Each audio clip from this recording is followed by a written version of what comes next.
गणित दिलेलं आहे. मी वाचते, नीट ऐका. एका वस्तूची खरेदी किंमत आणि विक्री किंमत यांचे गुणोत्तर 5:9 आहे, तर शेकडा नफा किती? तुम्ही म्हणाल मग आता ह्याला नफ्याचं सूत्र लिहायचं, सगळं गणित सोडवायचं. तसं केव्हा आपण सोडवतो? आपल्या वर्गामध्ये आपल्याला पायरीने मार्क दिले जातात, त्यावेळी तसं गणित सोडवणं गरजेचं आहे. पण ज्यावेळी स्पर्धा परीक्षेमध्ये असं गणित असतं त्यावेळी आपल्याला हे पर्याय निवडायचे असतात, तिथं तुमचं सूत्र कोण पाहत नाही. मग अशा वेळी आपण पटकन गणित कसं सोडवायचं? तर इथं पहा, इथं काय सांगितलेलं आहे? 5:9. खरेदी किती असणार आहे? 5.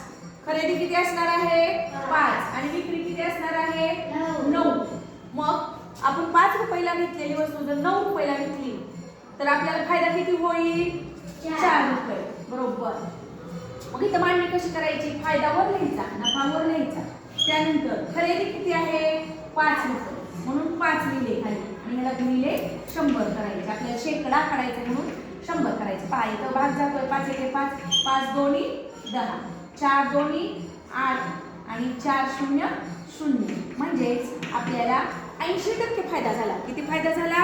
80% फायदा झाला. आता यात पर्याय कोणता बरोबर येईल? मग